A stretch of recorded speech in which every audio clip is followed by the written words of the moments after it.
Assalamualaikum warahmatullahi wabarakatuh.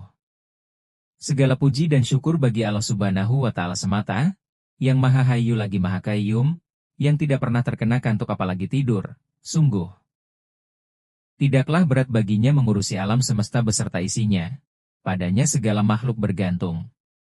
Sholawat dan salam sebanyak hitungan nafas dari segala makhluk yang telah dan belum diciptakan. Semoga selalu tercurah kepada Nabi Muhammad Shallallahu Alaihi Wasallam beserta keluarganya, sahabatnya dan pengikutnya. Dengan wasilah beliau semoga Allah selalu memberikan kita kemakmuran, kemuliaan, kesejahteraan, kebahagiaan dunia dan akhirat. Hai viewers, subscribers, komentator dan share band Madian Channel. Ayo kita lanjutkan video bahasan kita. Sungguh ayah Usamah lebih dicintai oleh Rasulullah daripada ayahmu, dan dia adalah orang yang lebih dicintai Rasul daripadamu, ucapan Umar Al-Faruq kepada anaknya. Kita sekarang berada pada tahun ke-7 sebelum hijrah dan berada di Mekah. Rasulullah Shallallahu Alaihi Wasallam saat itu sedang menderita karena siksaan kaum Quraisy kepadanya dan kepada para sahabatnya. Derita dakwah yang beliau emban dapat dituliskan dalam serial yang panjang serta syarat dengan kesedihan dan penderitaan. Saat beliau dalam kondisi demikian, maka tersembuhlah rona kebahagiaan di kehidupan beliau. Ada seorang yang membawa kabar gembira kepadanya bahwa Ummu Aiman telah melahirkan seorang anak.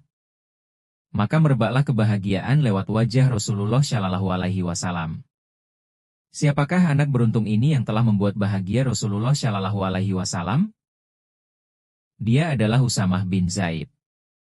Tidak seorang pun sahabat Rasulullah Shallallahu Alaihi Wasallam yang merasa aneh dengan kebahagiaan beliau atas lahirnya anak ini. Hal itu karena posisi kedua orang tuanya bagi beliau. Ibu dari anak ini adalah Barakah Al-Hasanah yang dikenal dengan Ummu Aiman. Dia adalah Bunda Aminah binti Wahab, ibunda Rasulullah Shallallahu Alaihi Wasallam. Ummu Aiman membesarkan Rasulullah dalam hidupnya. Ia memelihara Rasulullah Shallallahu Alaihi Wasallam setelah ibunda beliau wafat.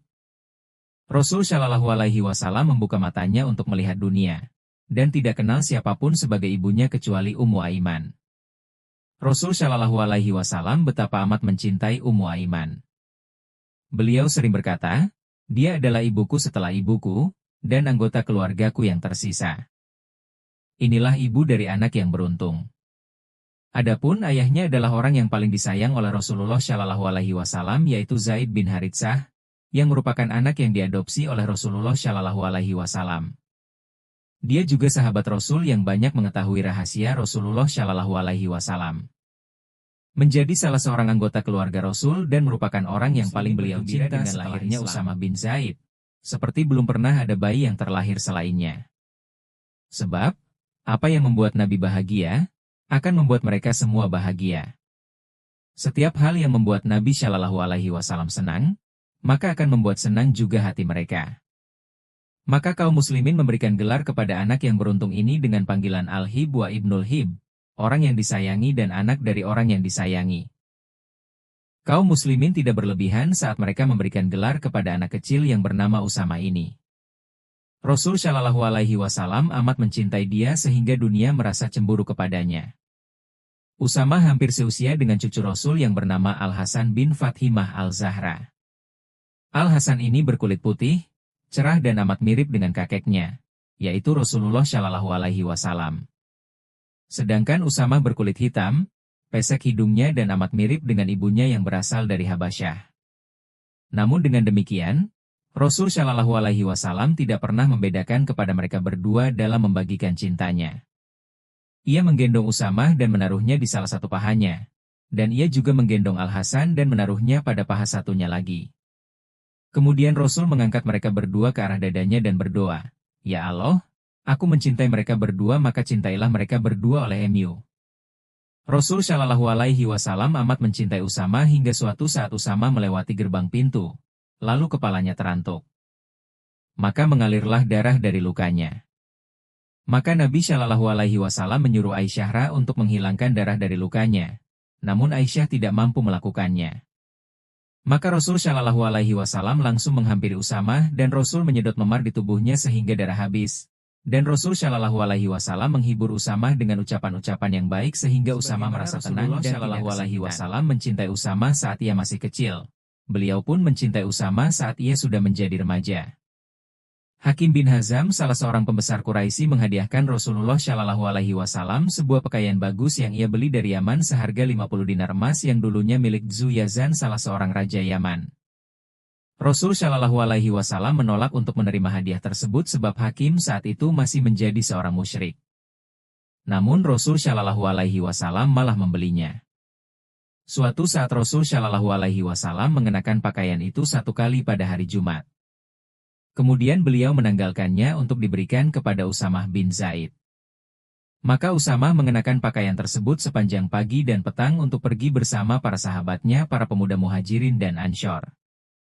Saat Usamah menginjak usia dewasa, maka baru terlihatlah sifat mulia dari dirinya yang membuat ia pantas menjadi orang kesayangan Rasulullah Shallallahu Alaihi Wasallam. Dia adalah orang yang amat cerdas. Dia seorang pemberani yang luar biasa. Bijak, dapat menempatkan segala urusan pada tempatnya. Memiliki ifah yang menjauhkan segala hal yang nista. Pencinta, sehingga manusia mencintainya. Takwa serta wara, yang membuat Allah cinta kepadanya. Pada peristiwa Uhud, Usamah bin Zaid beserta anak-anak para sahabat yang lain ingin ikut serta dalam jihad fisabilillah. Maka Rasulullah Shallallahu Alaihi Wasallam memilih di antara mereka siapa yang dapat ikut serta.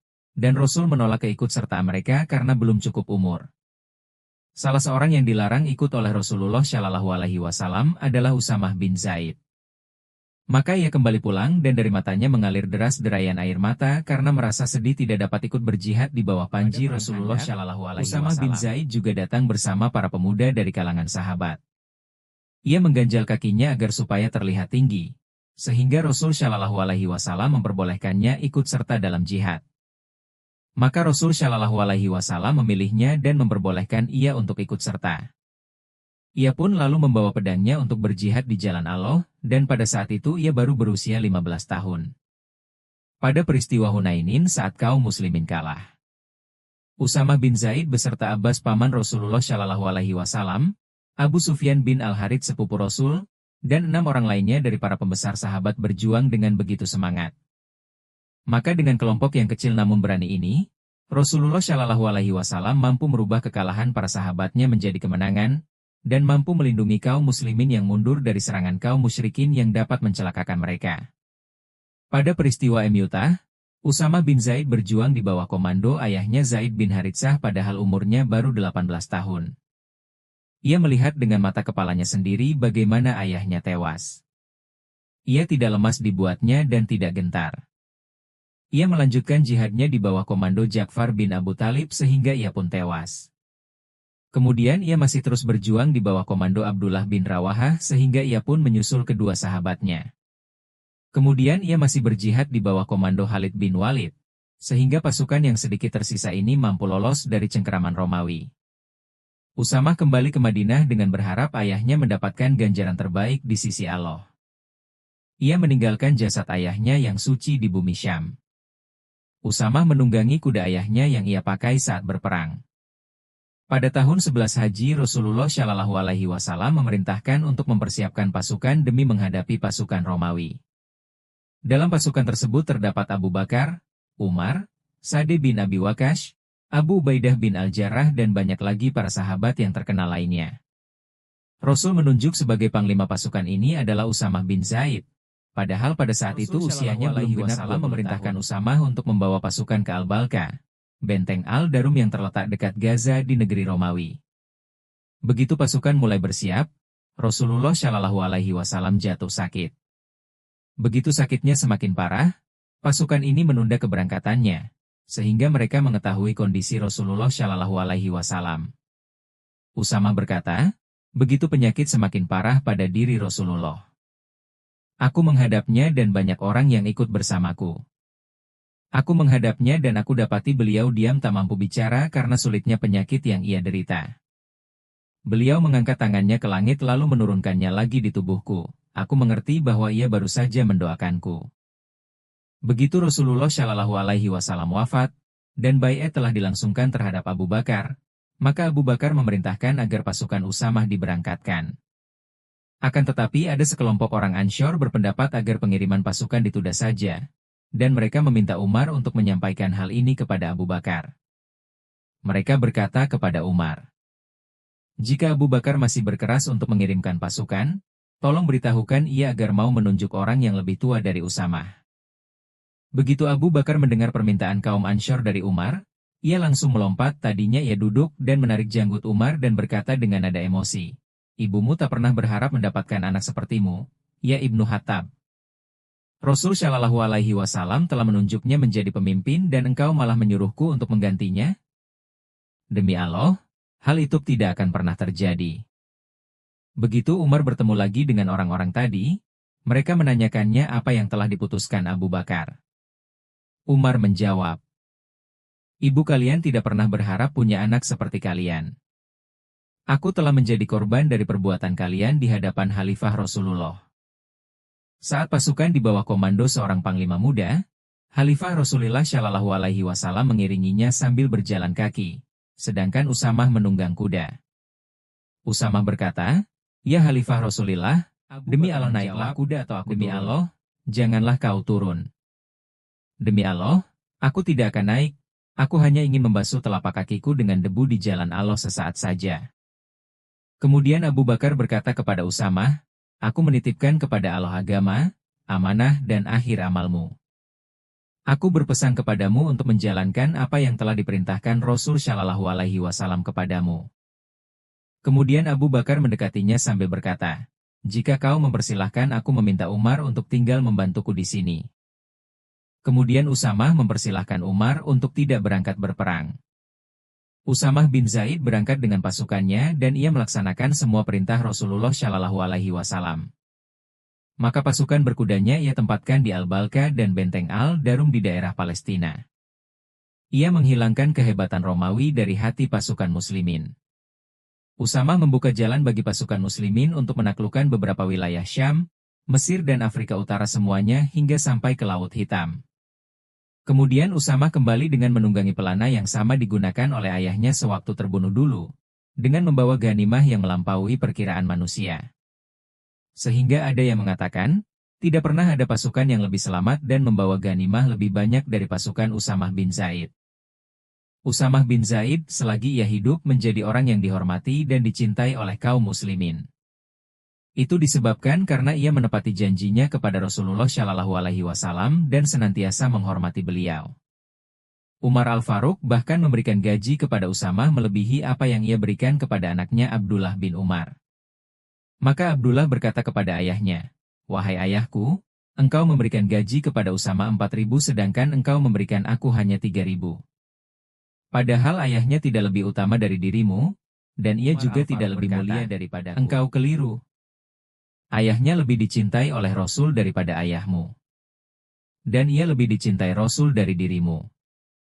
Maka Abdullah bin Umar rela menerima pemberian gaji yang diberikan untuknya. Dan Umar bin Khattab setiap kali ia berjumpa dengan Usamah bin Zaid akan berkata, "Selamat datang, Amirku." Jika ada orang yang merasa aneh dengan tingkah Umar ini, ia akan berkata kepada orang itu, "Rasul Shallallahu Alaihi Wasallam telah menjadikan dia sebagai amirku." Semoga Allah Subhanahu wa Ta'ala merahmati jiwa yang besar ini. Sejarah tidak pernah mencatat profil yang lebih agung, sempurna dan mulia daripada para sahabat Rasulullah Shallallahu Alaihi Wasallam.